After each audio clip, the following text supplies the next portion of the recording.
Your favourite shopping destination value zone hyper mart ఇప్పుడు మన అమీర్పేట్ లో పిల్లర్ నంబర్ 1081 వద్ద.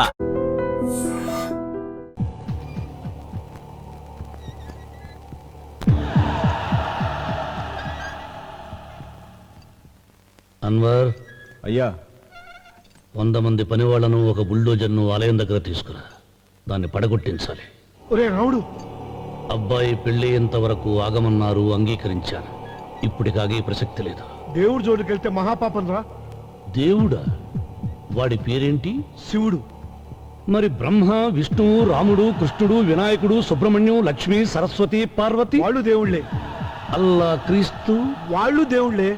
వీళ్ళల్లో ఎవడు గొప్పవాడు? వాళ్ళ వాళ్ళ నమ్మకాలను బట్టి వాళ్ళ దేవుడినే గొప్పవాడు అనుకుంటారు. అని సరిపెట్టుకోవడం లేదు. మా దేవుడు గొప్ప, మా మతం గొప్ప అని ఒకరినొకరు నరుక్కుని చూస్తున్నారు.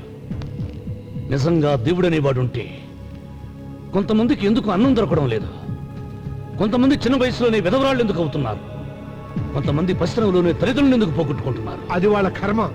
కర్మ అంటే పూర్వజన్మలో చేసుకున్న పాపం. ఆ పాపం నుంచి నీ దేవుడు కూడా వాళ్ళని రక్షించలేడా? రక్షించలేడు. అటువంటప్పుడు నీ దేవుడికి పూజలు ఎందుకు చేయాలిరా? కన్న బిడ్డల్ని సరిగా చూడలేనివాడు తండ్రి కాదు, అందరికీ అన్నం పెట్టలేనివాడు దేవుడు కాదు. వెంకన్న, నువ్వు సద్బ్రాహ్మణుడివి. వేదాలు చదివావు, ఉపనిషత్తులు చదివావు, పురాణాలు చదివావు. నేను ఏమీ చదువుకోలేదు. అసలు దేవుడి ఆకారం ఎలా ఉంటుందో చెప్పు. ఆయనకు ఆకారం లేదు, నిరాకారుడు. అటువంటప్పుడు గుడులెందుకు, గోపురాలెందుకు, వాటిలో విగ్రహాలెందుకురా? నేను చెబుతాను వినరా. గాలి దేవుడు, అది మనం పీల్చకపోతే చచ్చిపోతాం. నీరు దేవుడు, అది మనం తాగకపోతే బ్రతకలేము. భూమి దేవుడు, అది లేకపోతే మనకు అన్నం దొరకదు. అమ్మ నాన్న దేవుడు, వాళ్ళు లేకపోతే మనం అసలే లేవు. చదువు నేర్పిన గురువు దేవుడు, కష్టంలో, నష్టంలో, సుఖంలో, దుఃఖంలో దగ్గరుండే స్నేహితుడు.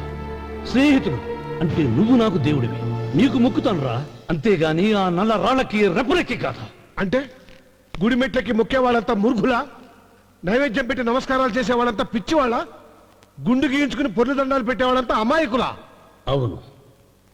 ఒక గుడి చూపించి ఆ గుడిలో దేవుడు వరాలు ఇవ్వడు అని చెప్పు. ఆ గుడి మెట్లలో ఒక్క మెట్టు కూడా ఎవడో ఎక్కడ. నైవేద్యం పెడతారన్నావు కదూ, ఎందుకో తెలుసా? పెట్టిన క్షీరాన్నాలు, దద్దోజనాలు, పులిహోరాలు మనం మెక్కుతామని తెలిసి, అదే దేవుడు తింటాడని తెలిస్తే శనగ చెక్క, ఒక బెల్లపు ముక్క కూడా పెట్టర్రా. వెంట్రుకలు ఇస్తారన్నావు కదూ, దేనికి? మళ్ళీ ములుస్తాయన్న ధైర్యంతో. గుండు గుట్టించుకున్నాక జన్మలో ఒక్క వెంట్రుక కూడా మొలవదు అని చెప్పు. ఒక్కడు కూడా గుండు గుట్టించుకోడు. ఒరే రావుడు, గీతలో శ్రీకృష్ణుడు ఏం చెప్పాడో తెలుసా? 16,000 మంది గోపికలతో సరసం, 8 మంది పెళ్లాలతో కాపురం చేసిన కృష్ణుడు ఎలా వేల్పు? వాడు చెప్పిన గీత మన తల రాత. వెంకన్న, నా దృష్టిలో భగవంతుణ్ణి పూజించే వాళ్ళు 2 రకాలు. భయంతో పూజలు చేసేవాళ్ళు, ఆశతో మొక్కేవాళ్ళు. పాపం చేశాం, ఆయనకు దండం పెట్టి చేసిన పాపాన్ని ఏదో ఒక రూపంలో హుండీలో వేసేద్దామనుకునే వాళ్ళు మొదటి రకం. మొక్కితే ఏదో దక్కుతుందని ఆశపడేవాళ్ళు 2వ రకం.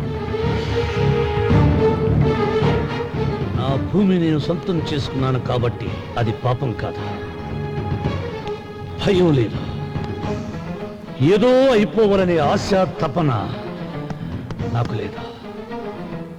ఈ రామన్న చౌదరి నిన్న జరిగింది మర్చిపోడు, నేడు జరగాల్సింది వాయిదా వేయడు, రేపటి గురించి ఆలోచించడు.